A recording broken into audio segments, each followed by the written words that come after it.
ये NCERT polity का discussion है और आज का टॉपिक है राष्ट्रीय महिला आयोग, नेशनल कमीशन फॉर वुमेन। यह अध्याय 34 है। बहुत ही महत्वपूर्ण टॉपिक है, तो चलिए इसके बारे में चर्चा करते हैं। भारतीय समाज पितृसत्तात्मक है, याद रखिएगा। भारतीय समाज जो है किस प्रकार का समाज है? पितृसत्तात्मक, और महिलाओं की स्थिति पुरुषों के तुलना में दयनीय रही है। प्रारंभ से ही महिलाएं उपेक्षित रही हैं, इन्हें बहुत सारे अधिकारों से वंचित रखा गया है, लेकिन संविधान में महिलाओं के उत्थान और संरक्षण के लिए विशेष प्रावधान किए गए हैं। भारतीय संविधान में अनेक अनुच्छेदों के अंतर्गत महिलाओं के विकास से संबंधित प्रावधान जो है किए गए हैं, जो इस प्रकार है। ये जो प्रावधान है इनके संदर्भ में याद रखिएगा। अनुच्छेद 14 जो है इसके अनुसार अगर बात करें तो सभी भारतीय नागरिकों को राज्य के द्वारा समान सुरक्षा देने का प्रावधान है। अनुच्छेद 15(1) के अनुसार अगर बात करें तो नागरिकों में जाति, धर्म, लिंग और मूल के आधार पर विभेद नहीं करने का प्रावधान है। अनुच्छेद 16(1) और 16(2) के अनुसार अगर बात करें तो लिंग के आधार पर राज्य के किसी संगठन में कार्यरत कर्मियों में विभेद नहीं करने का ये जो है प्रावधान करता है, तो याद रखिएगा। अनुच्छेद 15(3) के अनुसार अगर बात करें तो इसमें स्पष्ट रूप से वर्णित कर दिया गया है कि महिलाओं के लिए राज्य किसी प्रकार का विशेष प्रावधान कर सकता है।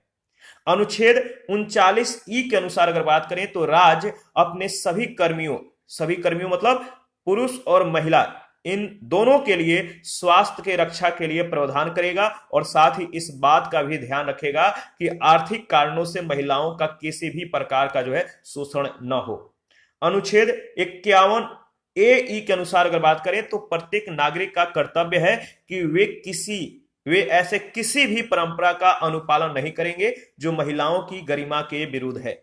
भारत सरकार के द्वारा महिलाओं के उत्थान, विकास और सहयोग के लिए राष्ट्रीय महिला आयोग अधिनियम 1990 के अंतर्गत 31 जनवरी 1992 में राष्ट्रीय महिला आयोग की स्थापना की गई। यह एक सांविधिक निकाय है, याद रखिएगा। महिला आयोग की जो संरचना है इसके बारे में चर्चा कर लेते हैं। इसमें एक अध्यक्ष होंगे। अध्यक्ष के लिए जो योग्यता है इसको ध्यान में रखिएगा। देखिए, अध्यक्ष महिलाओं के अधिकार एवं सशक्तिकरण के लिए प्रतिबद्ध व्यक्ति ही अध्यक्ष होगा, ठीक है। और 5 सदस्य होंगे। इन 5 सदस्यों की जो योग्यता है, जैसे ये 5 सदस्य विधि, प्रबंधन, आर्थिक विकास, स्वास्थ्य, शिक्षा, ठीक है, प्रशासन में अनुभव रखने वाले और महिलाओं के लिए कार्यरत स्वयं सेवी संस्था आदि से संबंध होने चाहिए। तो इसमें जो 5 सदस्य हैं, ये 5 सदस्य विधि, प्रबंधन, आर्थिक विकास, स्वास्थ्य, शिक्षा, प्रशासन में अनुभव रखने वाले और महिलाओं के लिए कार्यरत स्वयं सेवी संस्था आदि से संबंध होने चाहिए, ठीक है। और इसके बाद एक सदस्य अनुसूचित जाति से और दूसरा अनुसूचित जनजाति का भी होना चाहिए। तो ये योग्यता है, याद रखिएगा। और एक सदस्य सचिव होंगे। इनकी जो योग्यता है, इनके बारे में जो आपको याद रखना है वो ये है कि प्रबंधन, सामाजिक आंदोलन अथवा संस्थापक संरचना के क्षेत्र में विशेषज्ञ कोई व्यक्ति, ठीक है। और संघ सरकार के अंतर्गत लोक सेवा में कार्यरत कोई अधिकारी जिसे कार्य का पर्याप्त अनुभव हो, वही सदस्य सचिव के रूप में इस आयोग में शामिल होगा। इसके बाद राष्ट्रीय महिला आयोग की जो संरचना है देख लेते हैं। राष्ट्रीय महिला आयोग में एक अध्यक्ष, एक सचिव और 5 अन्य सदस्य होते हैं। राष्ट्रीय महिला आयोग में एक सदस्य अनुसूचित जाति और एक सदस्य अनुसूचित जनजाति का होना चाहिए। सभी सदस्यों का कार्यकाल 3 वर्ष का होता है, 3 इयर्स का होता है, परंतु वे अपना जो पद है वो किसी भी समय केंद्र सरकार को त्याग पत्र देकर, केंद्र सरकार को याद रखिएगा, केंद्र सरकार को त्याग पत्र देके पद मुक्त हो सकते हैं। और इसके अतिरिक्त केंद्र सरकार विशेष परिस्थितियों में इनके कार्यकाल से पूर्व भी इन्हें हटा सकती है, तो याद रखिएगा। इसके बाद अगर बात करें तो पॉक्सो ई बॉक्स क्या है? पॉक्सो ई बॉक्स, देखिए पॉक्सो ई बॉक्स जो है केंद्रीय महिला व बाल विकास मंत्रालय ने 26 अगस्त 2016 को नई दिल्ली में बच्चों के एवं अपराधों से सुरक्षा के लिए पॉक्सो ई बॉक्स का प्रारंभ किया। पॉक्सो ई बॉक्स एक ऐसा मंच है जहां यौन शोषण से पीड़ित कोई भी बच्चा अपनी शिकायत ऑनलाइन जो है दर्ज करा सकता है, ठीक है। यह है पॉक्सो ई बॉक्स। इसके बाद आयोग के अध्यक्ष के चुनाव के लिए जो अनुशंसाएं हैं इसके बारे में देख लेते हैं। ये पूर्व केंद्रीय महिला एवं बाल विकास मंत्री श्रीमती मेनका गांधी ने राष्ट्रीय महिला आयोग के अध्यक्ष पद पर चयन के लिए नियमों में संशोधन का प्रस्ताव किया है। संशोधन के मुख्य बिंदु जो है वो आप देख सकते हैं। पहला जो बिंदु है, अध्यक्ष पद को गैर राजनीतिक बनाने के लिए उच्चतम न्यायालय के कोई सेवानिवृत्त न्यायाधीश अथवा उच्च न्यायालय के सेवानिवृत्त मुख्य न्यायाधीश को ही आयोग का अध्यक्ष बनाया जाए। राष्ट्रीय महिला आयोग के अध्यक्ष का चुनाव प्रधानमंत्री की अध्यक्षता वाली समिति करे। आयोग को सिविल कोर्ट के समान शक्ति मिले। आयोग को यह शक्ति दी जाए कि वह आरोपी को आयोग के सम्मुख उपस्थित होने का आदेश दे सके और यदि आरोपी उपस्थित नहीं होता है तो उस पर जो है 5,000 का जुर्माना हो। आयोग के पास जुर्माना लगाने का अधिकार नहीं है जिससे आरोपी पेश होने से बचते हैं। देखिए, उपयुक्त संशोधन के लिए राष्ट्रीय महिला आयोग अधिनियम में संशोधन की आवश्यकता होगी और वर्तमान में राष्ट्रीय महिला आयोग के अध्यक्ष पद के लिए चयन का प्रस्ताव केंद्र सरकार के द्वारा किया जाता है और केंद्रीय महिला और बाल विकास मंत्री द्वारा जो है उसे नियुक्त किया जाता है। आयोग के जो कार्य हैं देख लेते हैं, क्या क्या कार्य है। देखिए, आयोग के जो फंक्शन है, संविधान और कानूनों के अधीन महिलाओं को उपलब्ध कराए गए सुरक्षा उपायों से संबंधित सभी विषयों की जांच और परीक्षण करना। इस संबंध में केंद्र सरकार को वार्षिक या अन्य अनुकूल समय पर प्रतिवेदन यानी रिपोर्ट भेजना। महिलाओं से संबंधित वर्तमान उपबंध एवं कानूनों की समीक्षा करना तथा संशोधनों का सुझाव देना। महिलाओं के विरुद्ध भेदभाव और उत्पीड़न, कार्यस्थल पर यौन शोषण जैसी समस्याओं की जांच करना और इस मामले में सक्षम अधिकारी को सुझाव देना। महिला आयोग के अंतर्गत विभिन्न प्रकोष्ठ, महिलाओं से संबंधित विभिन्न समस्याओं को सुनने के लिए अनेक प्रकोष्ठ स्थापित किए गए हैं। आयोग इन्हीं के माध्यम से सक्रिय रहता है और अपनी भूमिका का ये निर्वहन करता है। ठीक है, आगे बढ़ते हैं। इसके बाद देखिए, महिला आयोग के जो सेल हैं, जो प्रकोष्ठ हैं, पहला है नीति निगरानी और अनुसंधान प्रकोष्ठ, दूसरा मनोवैज्ञानिक या अभिरक्षा गृह सुधार प्रकोष्ठ, स्वप्रेरणा प्रकोष्ठ, महिला सुरक्षा प्रकोष्ठ, महिला कल्याण प्रकोष्ठ, सूचना का अधिकार प्रकोष्ठ, विधि प्रकोष्ठ, जनसंपर्क प्रकोष्ठ, उत्तर भारत प्रकोष्ठ, अनिवासी भारतीय प्रकोष्ठ और शिकायत एवं जांच प्रकोष्ठ। विधि प्रकोष्ठ क्या है, इसके बारे में चर्चा कर लेते हैं। देखिए, यह शाखा महिलाओं को वैधानिक सहायता प्रदान करती है। जो विधि प्रकोष्ठ है यह महिलाओं को वैधानिक सहायता जो है प्रदान करती है और दंड के संबंध में परामर्श देती है। आयोग के द्वारा वर्तमान विधियों की इस संबंध में समीक्षा की जाती है और वे महिलाओं की विरोधी तो नहीं है, इस बात का भी ध्यान में रखा जाता है।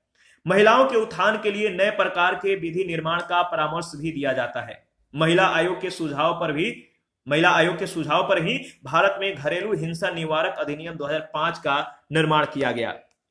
इसके बाद आयोग के द्वारा न्यायालय में अगर बात करें तो आयोग के द्वारा न्यायालय में भी महिलाओं के विषयों में सहायता प्रदान की जाती है। इसके बाद जनसंपर्क एवं मीडिया प्रबंधन प्रकोष्ठ, इसके बारे में देख लेते हैं। यह प्रकोष्ठ जो है महिला आयोग के द्वारा महिलाओं से संबंधित अनुसंधान को प्रोत्साहन देता है और इस प्रकोष्ठ के अंतर्गत महिलाओं के बीच लैंगिक भेदभाव को समाप्त करने और महिलाओं के कल्याण के लिए अनेक प्रकार की जो है सेमिनार और कार्यशालाएं आयोजित की जाती हैं। यह प्रकोष्ठ महिला कल्याण के लिए नीतियों को लागू करवाने के संदर्भ में सुझाव देने का कार्य करती है। संसद के द्वारा पारित महिलाओं के सुरक्षा से संबंधित विधियों को जो है बेहतर रूप से क्रियान्वित करने में सहयोग करती है। महिला कल्याण के लिए अनुसूचित जाति आयोग एवं जनजाति अनुसूचित आयोग तथा महिला एवं बाल कल्याण मंत्रालय की भूमिकाएं परस्पर जो है पूरक है। इसके बाद उत्तर भारत प्रकोष्ठ क्या है, इसके बारे में देख लेते हैं।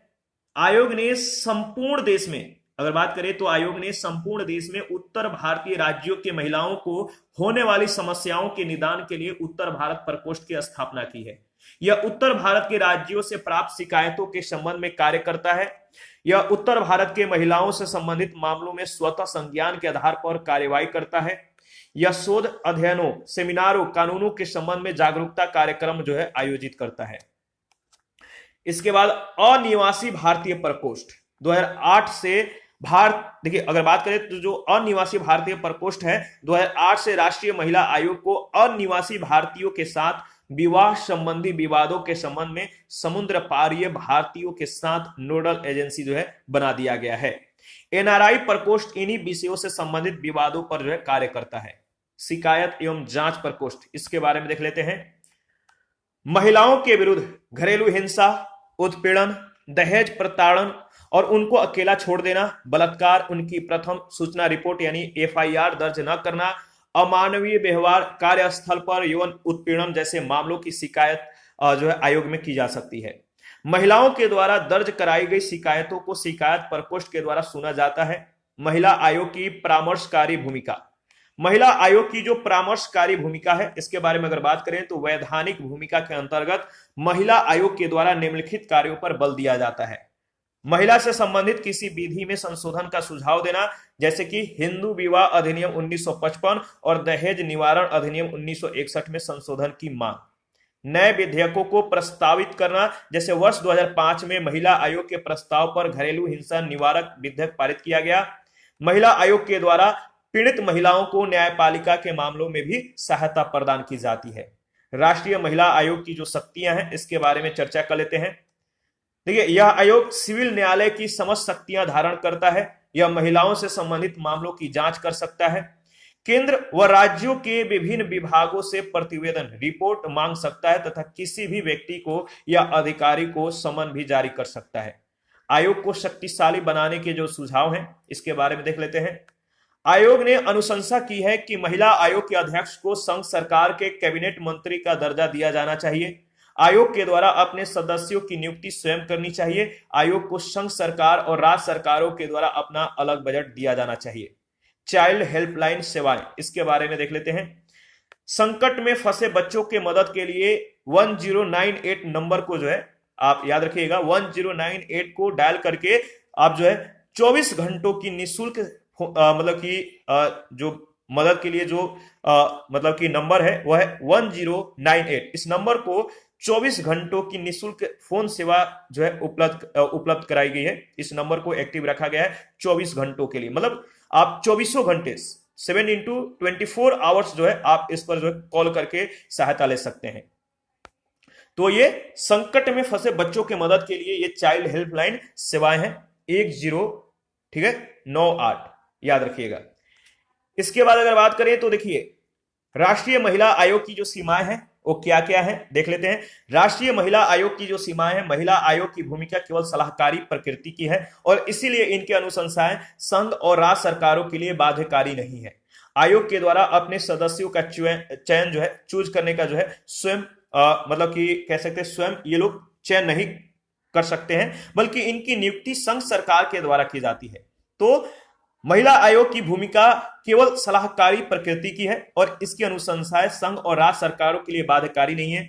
आयोग के द्वारा अपने सदस्यों का चयन का जो अधिकार है स्वयं मतलब ये चयन नहीं कर सकते हैं, चूज नहीं कर सकते हैं सदस्यों को, बल्कि इनकी नियुक्ति संघ सरकार के द्वारा की जाती है। और भारत की वर्तमान राजनीतिक परिस्थितियों में सदस्यों का भी राजनीतिक तौर पर विभाजन जो है पाया जाता है। आयोग की अधिकारिता जम्मू एवं कश्मीर राज्य पर लागू नहीं होती है। आयोग को संपूर्ण वित्तीय सहायता संघ सरकार के द्वारा प्रदान की जाती है, इसीलिए वित्तीय रूप में भी आयोग सरकार पर निर्भर होता है। राष्ट्रीय महिला आयोग की जो अध्यक्ष हैं इनको याद रखिएगा, कार्यकाल तो ज्यादा इंपॉर्टेंट नहीं है, बट सबसे पहले जो है राष्ट्रीय महिला आयोग की अध्यक्ष कौन रही है और वर्तमान में कौन है और कौन कौन है इनका नाम याद रखिएगा। तो 3 टाइप्स क्वेश्चन बन सकते हैं। पहला वर्तमान और कौन कौन। तो जयंती पटनायक, इनका कार्यकाल है 1992 से 1995 तक।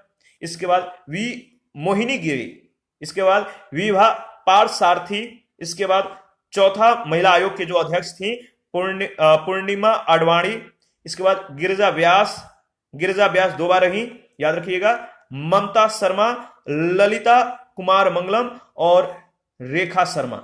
ये 7/8/2018 से वर्तमान तक है। इसके बाद प्रसूति प्रसुविधा संशोधन विधेयक 2017, ये क्या है इसके बारे में चर्चा कर लेते हैं।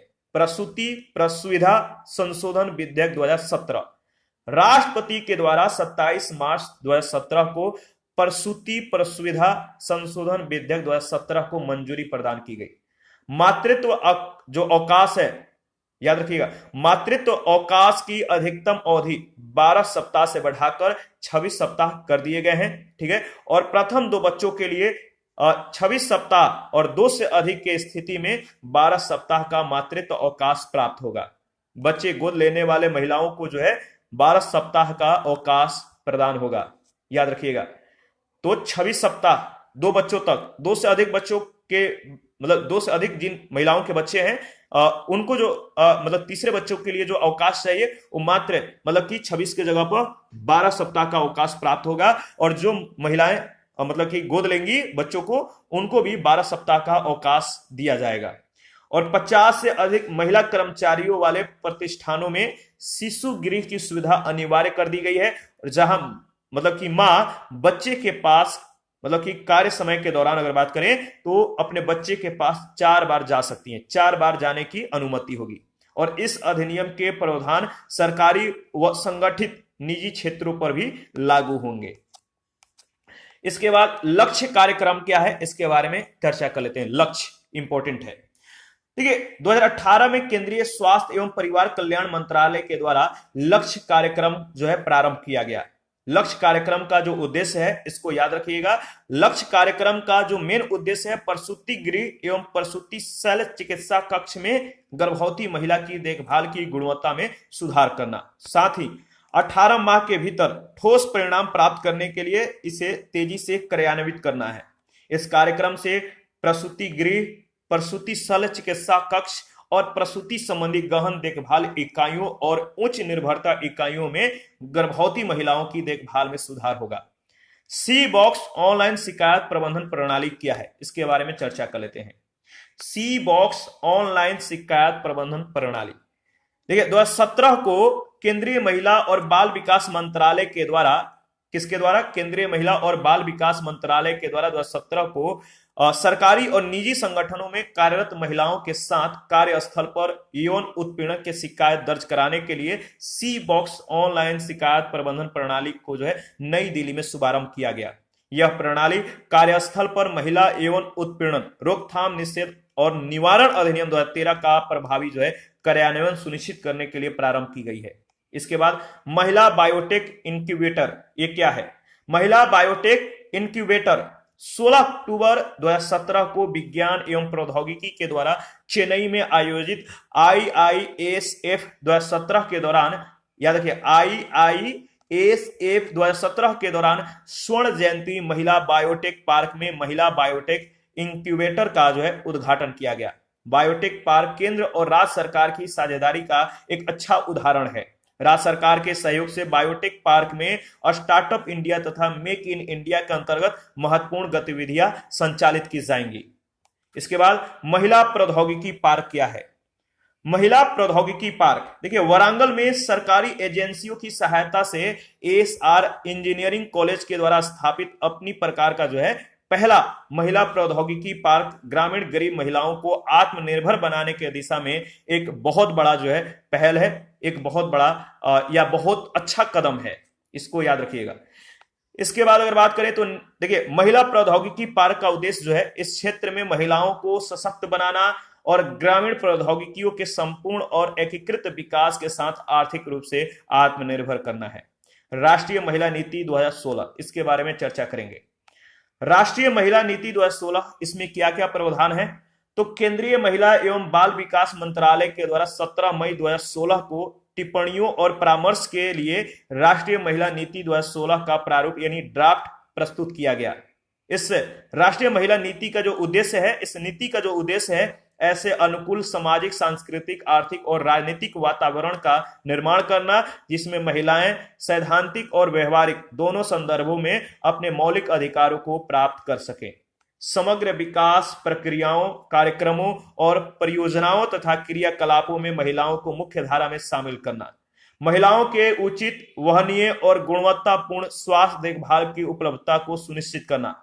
सार्वभौमिक और गुणवत्तापूर्ण शिक्षा तक महिलाओं या लड़कियों की पहुंच में वृद्धि करना एवं प्रोत्साहन प्रदान करना। अर्थव्यवस्था में महिलाओं की भागीदारी को और अधिक जो है प्रोत्साहन देना। निर्णयन एवं प्रशासनिक संस्थाओं सहित सामाजिक, राजनीतिक और आर्थिक क्षेत्रों में बराबर की भागीदारी। नीतियों, कानूनों, कार्यक्रमों, संस्थाओं और सामुदायिक सहभागिता के सुदृढ़ीकरण के माध्यम से महिलाओं के विरुद्ध हिंसा के सभी रूपों को समाप्त करना। इसके बाद एक बार में जो 3 तलाक जो है इसको असंवैधानिक करार दिया गया। इसके बारे में चर्चा कर लेते हैं। देखिए, सर्वोच्च न्यायालय ने मुस्लिम समाज में प्रचलित एक बार में 3 तलाक, ठीक है, एक बार में 3 तलाक देने की जो प्रथा है इसको समाप्त करते हुए मतलब कि 2017 को जो है अपने ऐतिहासिक निर्णय में 3 तलाक प्रथा को असंवैधानिक, गैर कानूनी और अमान्य करार दिया गया। संविधान पीठ ने कहा, क्या कहा, तो 3 तलाक को लेकर संविधान पीठ ने कहा कि 3 तलाक, जिसे तलाक ए बिदअत कहते हैं, यह प्रथा कुरान के मूल सिद्धांत के विरुद्ध है। सर्वोच्च न्यायालय ने 3 तलाक को समानता के अधिकार वाले अनुच्छेद 14 और 15 के अंतर्गत जो है असंवैधानिक घोषित कर दिया। न्यायालय के अनुसार 3 तलाक के माध्यम से विवाह विच्छेद करने की प्रथा मनमानी है और इसे संविधान का उल्लंघन होता है, या इसे संविधान का उल्लंघन माना जाएगा। इसके बाद प्रधानमंत्री सुरक्षित मातृत्व अभियान, इसके बारे में चर्चा करेंगे, इंपॉर्टेंट है। प्रधानमंत्री सुरक्षित मातृत्व अभियान, देखिए, सुरक्षित गर्भावस्था एवं सुरक्षित प्रसव के माध्यम से मातृत्व एवं नवजात शिशु मृत्यु दर में कमी लाने के लिए इस अभियान की शुरुआत 2016 को केंद्रीय स्वास्थ्य एवं परिवार कल्याण मंत्रालय के द्वारा राष्ट्रीय स्तर पर की गई। इस अभियान के अंतर्गत गर्भवती महिलाओं को सरकारी स्वास्थ्य केंद्रों पर उनकी गर्भावस्था के दूसरी और तीसरी तिमाही की अवधि, यानी गर्भावस्था के 4 महीनों के बाद के दौरान प्रसव पूर्व देखभाल सेवाएं प्रदान की जाती हैं। उद्देश्य क्या है, तो इसका जो उद्देश्य है मतलब प्रधानमंत्री सुरक्षित मातृत्व जो अभियान का उद्देश्य है, गर्भवती महिलाओं को कम से कम एक प्रसव पूर्व जांच सुनिश्चित कराना, गर्भवती महिलाओं को प्रसव पूर्व गुणवत्तापूर्ण देखभाल सुनिश्चित कराना। प्रमुख तथ्य क्या है, तो देखिए, इस राष्ट्रीय कार्यक्रम के माध्यम से देश भर के सभी गर्भवती महिलाओं को प्रसव पूर्व देखभाल उपलब्ध कराने का लक्ष्य रखा गया है और इस अभियान से उच्च जोखिम वाले गर्भधारण का पता लगाकर उसकी रोकथाम करने में सहायता मिलेगी। इसके बाद प्रधानमंत्री मातृत्व वंदना योजना क्या है। देखिए, महिलाओं से जुड़े जितने भी योजनाएं हैं, मिशन है, ये सभी यहाँ पे मतलब कि इकट्ठे हैं। इसको 2-3 बार रिवीजन कर लीजिएगा, बहुत ज्यादा इंपॉर्टेंट है। आपके एसे राइटिंग से लेकर क्वेश्चन राइटिंग तक, या जो आपके प्रीलिम्स एग्जाम है ऑब्जेक्टिव टाइप के, इसमें भी बहुत ज्यादा ये इंपॉर्टेंट है। तो प्रधानमंत्री मातृत्व वंदना योजना जो है भारत में गर्भवती स्त्रियों एवं स्तनपान कराने वाली महिलाओं के स्वास्थ्य को बनाए रखने और उन्हें पर्याप्त पोषण प्रदान करने के उद्देश्य से इस अवस्था में उनकी स्वास्थ्य और पोषण संबंधी आवश्यकताओं को पूरा करने के लिए 2017 से देश के सभी जिलों में प्रधानमंत्री मातृत्व वंदना योजना कार्यान्वित करने की घोषणा की गई और इस तिथि से यह योजना प्रभावी हो भी गई। तो याद रखिएगा, ठीक है। तो गर्भवती स्त्रियों और स्तनपान कराने वाली महिलाओं के स्वास्थ्य और पोषण से संबंधित ये योजना है। आगे बढ़ते हैं, नेक्स्ट है इस योजना के जो लाभ हैं, किसके, प्रधानमंत्री मातृत्व वंदना योजना का जो लाभ है, इस लाभ को ध्यान में रखिएगा। इससे क्या क्या लाभ होगा, तो महिलाओं को उनके प्रथम बच्चे के जन्म पर उनकी मजदूरी नुकसान के एवज में उन्हें नगद सहायता प्रदान करना, जिससे वो प्रसव पूर्व एवं प्रसव पश्चात आराम कर सके। गर्भवती महिलाओं एवं स्तनपान कराने वाली महिलाओं को जो है नगद प्रोत्साहन देकर उनके स्वास्थ्य में सुधार करना, यह है योजना के लाभ। इसके बाद स्त्री स्वाभिमान पहल क्या है, ये जो स्त्री स्वाभिमान पहल है इसको ध्यान में रखिएगा। 2018 को 27 जनवरी 2018 को दिल्ली के श्री कोर्ट ऑडिटोरियम में आयोजित समान सेवा केंद्र महिला याद रखें महिला विलेज, अगर बात करें विलेज लेवल इंटरप्रेन्योर कार्यक्रम में स्त्री स्वाभिमान पहल का उद्घाटन किया गया। स्त्री स्वाभिमान पहल का उद्देश्य है किशोरियों और महिलाओं को समान सेवा केंद्रों के सहयोग से किफायती स्वच्छता उत्पाद उपलब्ध कराना। कार्यक्रम का उद्देश्य है विशेषतः ग्रामीण क्षेत्र के महिलाओं और किशोरियों की पर्यावरण के अनुकूल सैनिटरी नैपकिन तक पहुंच जो है सुनिश्चित कराना। यह कार्यक्रम इलेक्ट्रॉनिक्स और सूचना प्रौद्योगिकी मंत्रालय के द्वारा महिलाओं के लिए आयोजित किया जा रहा है। इस पहल के द्वारा सूक्ष्म सैनिटरी नैपकिन विनिर्माण इकाइयों की स्थापना की जा रही है और इनको क्षेत्रीय स्तर पर सूक्ष्म इकाइयों के द्वारा बनाया जाएगा। इन सूक्ष्म इकाइयों का संचालन महिला उद्यमियों के द्वारा किया जाएगा और प्रत्येक सूक्ष्म इकाई से 8 से 10 महिलाओं को रोजगार प्राप्त हो सकेगा। और इसी के साथ आज का सेशन समाप्त करते हैं। नेक्स्ट सेशन में नीति आयोग के बारे में हम लोग चर्चा करेंगे।